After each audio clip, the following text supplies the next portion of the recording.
आइए आज आप सब जानेंगे वर्ष 2024 माघ मास कृष्ण पक्ष में पड़ने वाली एकादशी व्रत के शुभ मुहूर्त के बारे में, पारण समय के बारे में, इस व्रत का पारण कब किया जाएगा, किस चीज से किया जाएगा, भगवान को इस दिन विशेष करके किस वस्तु का भोग लगाना चाहिए, इस दिन क्या करना चाहिए, नहीं करना चाहिए। तो आइए जानते हैं इन सबों के बारे में। माघ मास के कृष्ण पक्ष में पड़ने वाली एकादशी को इसे षटतिला एकादशी के नाम से जाना जाता है। आप सभी भक्तों को षटतिला एकादशी व्रत की ढेर सारी शुभकामनाएं। आप सभी के जीवन में लक्ष्मी नारायण की कृपा से आप सभी को सभी प्रकार के सुख और समृद्धि की प्राप्ति हो। इसी प्रकार से ज्ञानवर्धक जानकारियाँ प्राप्त करते रहने के लिए, व्रत पूजा के बारे में जानने के लिए, कथा को सुनने के लिए चैनल पे अगर आप पहली बार आए हैं तो चैनल को लाल बटन दबा करके सब्सक्राइब करें, साथ में बेल आइकन घंटी को दबाएं ताकि आने वाली वीडियो का नोटिफिकेशन आपको समय से मिलता रहे।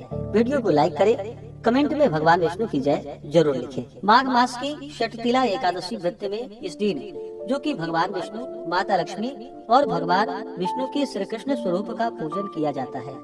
जो भी भक्त सच्ची श्रद्धा के साथ, नियम और निष्ठा के साथ षटतिला एकादशी का व्रत करते हैं, इस व्रत में नियमों का पालन करते हैं, कथा श्रवण करते हैं, इससे भगवान विष्णु, भगवान श्री कृष्ण अपने भक्तों के सभी प्रकार के पापों को नष्ट कर देते हैं। यह व्रत, जो कि अनजाने में किए गए पापों को नष्ट करने वाला है तथा जानबूझकर भी किया गया पाप इस व्रत के प्रभाव से नष्ट हो जाते हैं।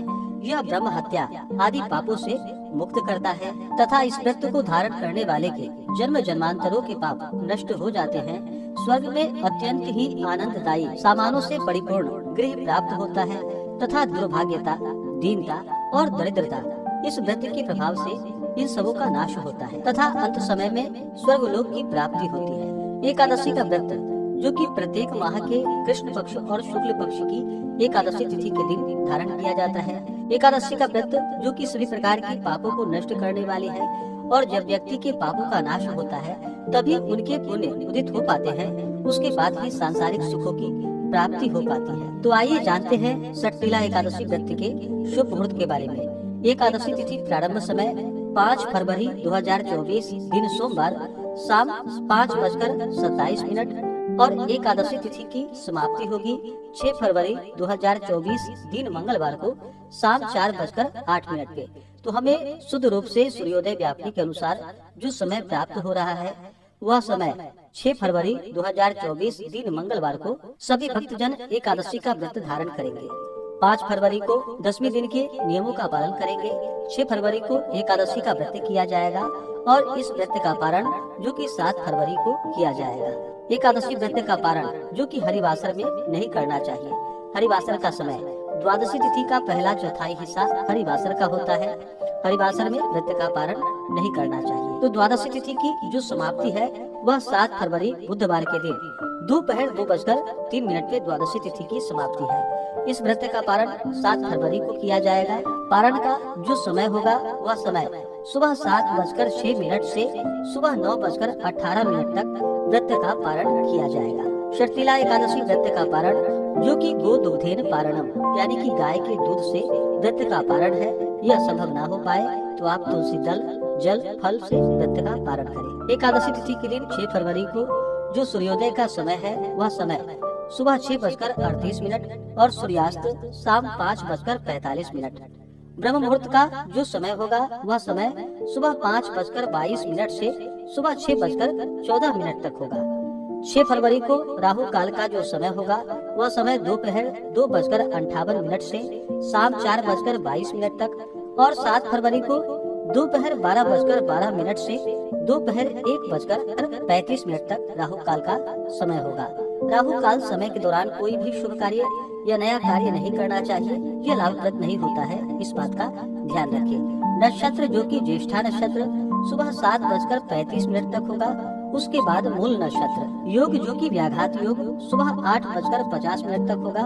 उसके बाद हर्षण योग। षटतिला एकादशी का जो भी व्रत धारण करने वाले हैं, षटतिला एकादशी व्रत में जो कि खास करके 6 नियमों का पालन करना चाहिए। इस व्रत में जो कि 6 प्रकार के तिल के कार्य बतलाए गए हैं। षटतिला एकादशी के व्रत में जो कि तिल स्नान, तिलों से उपटन, तिल का हवन, तिलोदक पान यानी कि जल में तिल डाल करके उसे ग्रहण करना चाहिए और तिलों का आहार तथा तिल दान का जो कि बड़ा ही विशेष महत्व माना गया है। इस दिन भगवान विष्णु का जो कि पूरे विधि विधान के साथ गंध पुष्प धूप दीप आदि से पूजा करनी चाहिए। इस दिन खास करके भगवान विष्णु भगवान श्री कृष्ण को जो कि पेठा, नारियल, सीताफल, सुपारी आदि अवश्य ही अर्पित करनी चाहिए और विशेष प्रकार से गुड़ तथा तिल मिश्रित मिष्ठान जो कि भगवान श्री कृष्ण भगवान विष्णु को अर्पित करनी चाहिए और उसे प्रसाद के रूप में ग्रहण भी करना चाहिए। इससे अनंत फलों की प्राप्ति होती है। जब भी भगवान विष्णु का पूजन करते हैं, भगवान श्री कृष्ण का पूजन करते हैं,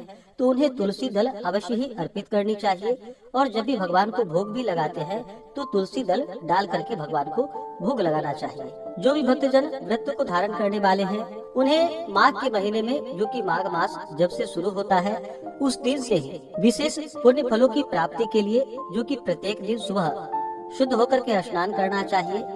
माघ के महीने में जो कि संगम आदि में तीर्थों आदि जगहों पर गंगा स्नान करने का बड़ा ही विशेष महत्व माना गया है और भगवान विष्णु भगवान श्री कृष्ण के पूजन का विशेष महत्व माना गया है। तो इस व्रत को धारण करने वाले को विशेष पुण्य फलों की प्राप्ति के लिए प्रत्येक दिन सुबह गंगा में स्नान करना चाहिए और अपने मन तथा आत्मा को शुद्ध कर अपने इंद्रियों का भी दमन करे और काम, क्रोध, अभिमान, ईर्ष्या, पिशुनता इत्यादि को त्याग करके भगवान का स्मरण करते हुए पुष्य नक्षत्र में गोमय यानी कि गोबर को एकत्रित कर उसमें तिल एवं कपास मिलाकर कंडे पाथे और उसमें नित्य प्रति 108 हवन किया करे।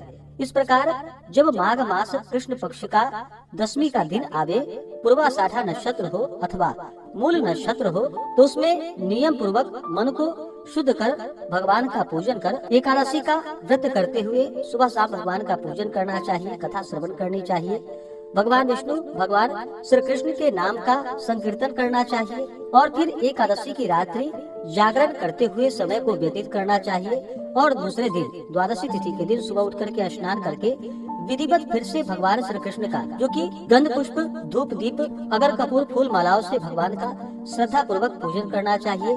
नैवेद्य में विशेष प्रकार से जो कि खिचड़ी अर्पण करनी चाहिए और फिर उसे प्रसाद के रूप में द्वादशी तिथि के दिन ग्रहण करना चाहिए। इस प्रकार व्रत को धारण करने से जो कि अनंत फलों की प्राप्ति होती है। जो भी एकादशी का व्रत धारण करने वाले हैं, उन्हें 10वीं तिथि के दिन सूर्यास्त होने से पहले ही भोजन ग्रहण कर लेना चाहिए। उस दिन शुद्ध और सात्विक आहार ग्रहण करनी चाहिए, चावल ग्रहण नहीं करनी चाहिए। 10वीं के दिन जो कि हविष्यान्न भोजन ग्रहण किया जाता है। हविष्यान्न में जो कि जौ, गेहूं, गोघृत, सिंधा नमक हुआ जो कि भोजन ग्रहण करना चाहिए और 10वीं की रात्रि एकादशी व्रत का भगवान श्री कृष्ण भगवान विष्णु के नाम का एकादशी व्रत का स्मरण करते हुए सोना चाहिए। एकादशी की सुबह उठ करके नित्य क्रियाओं से निवृत्त होकर के गंगा नदी में या घर के नहाने के पानी में ही थोड़ा सा गंगा जल मिला करके स्नान करना चाहिए, शुद्ध वस्त्र धारण करना चाहिए और व्रत का संकल्प लेना चाहिए। भगवान से प्रार्थना करनी चाहिए कि हे भगवान विष्णु, हे भगवान श्री कृष्ण, आज मैं षटतिला एकादशी का व्रत धारण करने जा रहा हूँ